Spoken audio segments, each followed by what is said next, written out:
कोरीगोला थाना क्षेत्र में एक व्यक्ति के गोली लगने से जख्मी होने की सूचना प्राप्त हुई, जिसमें सुग्रीव यादव जो बेलागढ़ी का रहने वाला उसके जख्मी होने की बात। रोहतास जिले के नोखा थाना क्षेत्र के कृष्णापुर टोला निवासी जयप्रकाश यादव की मौत की अजीब पहेली अब पुलिस ने सुलझा ली है।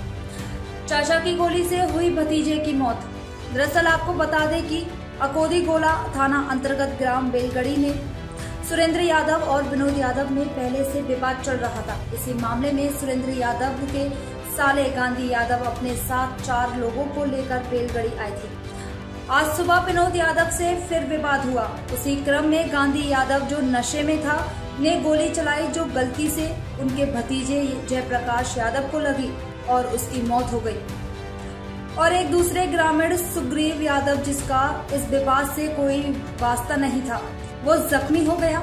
जयप्रकाश की मौत के बाद उसके चाचा गांधी यादव ने उसका शव लाकर गांव में रख दिया और अफवाह फैलाई कि अपराधियों द्वारा नोखा थाना क्षेत्र में इस घटना को अंजाम दिया गया है, जबकि वास्तविक घटना अकोदीगोला थाना अंतर्गत की है। मामले की जानकारी देते हुए एसपी रोशन ने कुछ कहा है, देखिए इस रिपोर्ट में। कोरीगोला थाना क्षेत्र में एक व्यक्ति के गोली लगने से जख्मी होने की सूचना प्राप्त हुई, जिसमें सुग्रीव यादव जो बेलागढ़ी का रहने वाला उसके जख्मी होने की बात की सूचना पुलिस को मिली थी।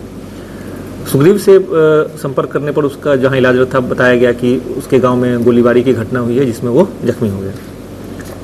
उसके कुछ देर बाद यह सूचना प्राप्त हुई कि नोखा थाना अंतर्गत एक व्यक्ति की गोली मारकर हत्या कर दी गई। तो तुरंत एएसपी डिहरी भी घटनास्थल पर पहुंचा और उसके थोड़ी देर बाद मैं भी नोखा में जो घटनास्थल था वहाँ पहुंचा। उसके बाद यह स्पष्ट हुआ कि दोनों अलग अलग घटनाएं नहीं थी, घटना एक ही थी, जो कोरीगोला थाना क्षेत्र में जो बेलागढ़ी गांव है वहाँ हुआ था। दरअसल पूरे घटनाक्रम ऐसा है कि बेलागढ़ी गांव के रहने वाले 2 व्यक्ति सुरेंद्र यादव और विनोद यादव, इनके बीच पिछले कुछ महीने एक मंदिर के पास रास्ते को लेकर विवाद हुआ था। उसी विवाद को लेकर पंचायती के लिए सुरेंद्र यादव द्वारा अपनी पत्नी के भाई गांधी यादव, जो कि कृष्णापुर के रहने वाले, नोखा थाना क्षेत्र के रहने वाले, उनको अपने गांव में बुलाया गया था, जिस संबंध में एक दिन पहले परसों यानी पंचायती वगैरह होकर मामला सुलझ गया था।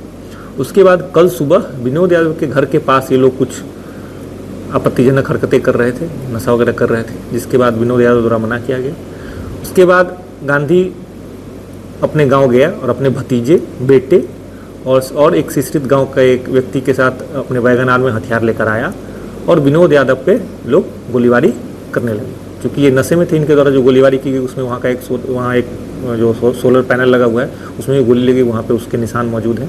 इनके द्वारा हथियार से गोलीबारी की गई, जिस क्रम में 2 गोली इन्हीं के पक्ष के 2 लोग, एक सुग्रीव जिसके भाई की शादी इनकी गांधी यादव की बेटी से तय हो चुकी थी, उसको लगी, जो बीच बचाव करने आया था, और एक इनका भतीजा जयप्रकाश, गोली उसको लगी। सुग्रीव वहीं पे रह गया, लेकिन जयप्रकाश को लोग उसी वैगन आर गाड़ी में लेकर वहां से भाग गए, क्योंकि ग्रामीणों द्वारा इनके ऊपर ईंट पत्थर चलाया जाने लगा। इनको पकड़ने की कोशिश की गई, जिसका वीडियो भी पुलिस को प्राप्त हुआ, जिसमें ये लोग वैगन आर गाड़ी में, जिसका शीशा कांच टूटा हुआ है, लेकर भागते हुए दिखाई दे रहे हैं। इसी क्रम में रास्ते में जयप्रकाश की मौत हो गई। उसके बाद जयप्रकाश के शव को ले जाकर नोखा थाना अंतर्गत रखकर और यह हल्ला करके और यह अफवाह उड़ाने की कोशिश की गई कि अज्ञात अपराधियों द्वारा यहाँ आकर इसकी गोली मारकर हत्या की गई, जबकि वास्तविकता यह थी कि यह घटना पूरा जो घटनाक्रम है कोरीगोला थाना क्षेत्र के बेलागढ़ी गांव में ही हुआ था।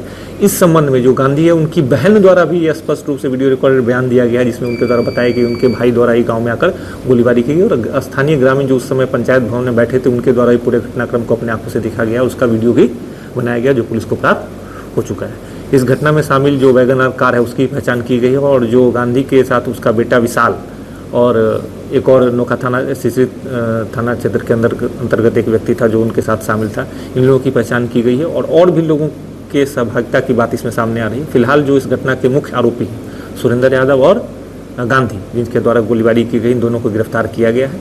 दोनों को माननीय न्यायालय में अग्रसारित किया जा रहा है और इनके द्वारा अपने ही जिससे विपक्षी था उस पर हमला करने के क्रम में इनके द्वारा अपने ही 2 लोगों को जख्मी किया गया, जिसमें से एक की